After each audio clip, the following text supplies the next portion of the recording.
Does size matter? Today we're going to find out. I'm going to show you a Gladiator lift that is not too tall but looks really great. Hey everybody, it's Bo with X's. Well, I don't know, we got to change our name. I'll get back to that in a minute. Today I'm going to show you a Jeep Gladiator with a Evo Manufacturing 2.5 inch Overland Stage 4 Plus with king shocks. So that's a mouthful, right? But that is actually the description of the whole suspension system. Just kind of walk you through it because it's a really awesome suspension. It feels really great and it looks great. Let's walk around it now.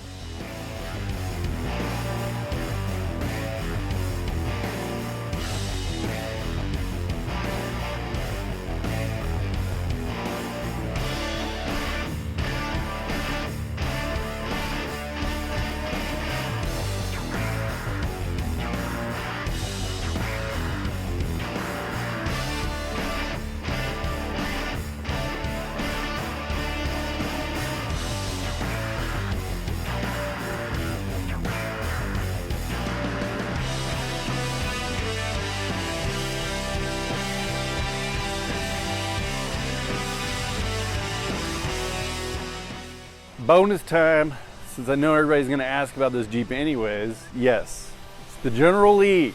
So customers build, just time to do some maintenance on it, and he brought it into us. Just do one over on it and change out a bunch of stuff that was worn out. So we'll do a walk around it real quick, show you how cool it is.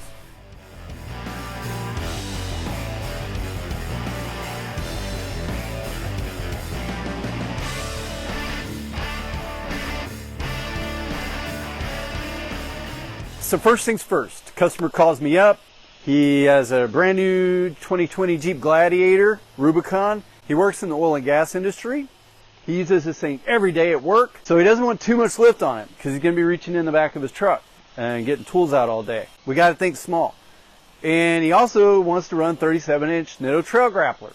So we got to run enough lift to clear that. Best lift that comes to mind is the Evo Manufacturing 2.5 inch system. On a Rubicon, they do come with highline fenders. So running 37s doesn't require a whole lot of lift on them, but 2.5 inches is almost perfect. And in fact, anything less than that, you're probably going to start running into rubbing issues. So we want to put a good shock system on it as well, which we chose to go with the King shocks, remote reservoir shocks on it. Now, let's check out these wheels and tires. Pretty much standard stuff, right, for us. We love the Nitto trail grapplers. He went a little bit different, went with the Icon wheels. I can't remember the exact name of them. I bet you somebody will throw that up on the screen right now, though. And he went with bronze. This is actually an accident that this happened because he was going to go with the stock wheels, but I have another build in the shop right now, a JLUR, that the customer wanted these wheels, and then he decided to go with a different wheel. So we had these here on hand already. And it just looks great against the red. We rolled them out and put them up against the color, and he was like, oh yeah, I gotta have them. So we went with the Icon bronze wheels. Let me know what you think. We're gonna throw the pull-up right now, and you tell me whether you like this combination or not. We also went with Stage 4, so we got all the control arms in there. Really gives us the most adjustability in the suspension. And we went with the Overland Enforcer package, so it comes with the drop brackets in the front. What I like about the drop brackets on these kits is that it kind of retains that stock geometry, even just going 2.5 inches.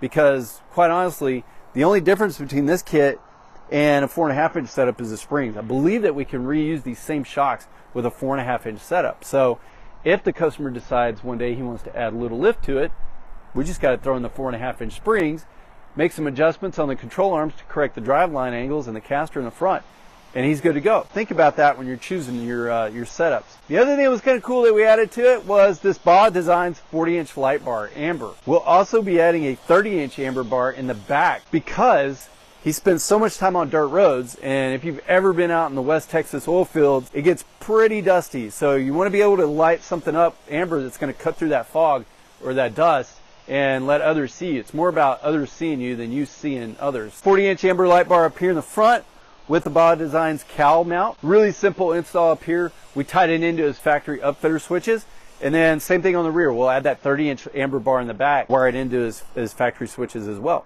In addition to the lift, we also installed an Evo Manufacturing truss on the front axle.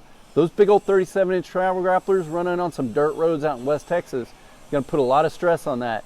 So we want to be sure to build in some insurance up there to cover that front axle disconnect, add a little bit of strength to it. Now, don't get me wrong, I don't think it's 100% bulletproof after this, but it definitely adds strength to it, and it'll give you a little bit more peace of mind when you're out there driving around on it. All right, so in addition to the wheels and lift and the lights that we installed on this guy's Gladiator, we also installed this really cool Leitner rack. If you want to check that out, go to the next video.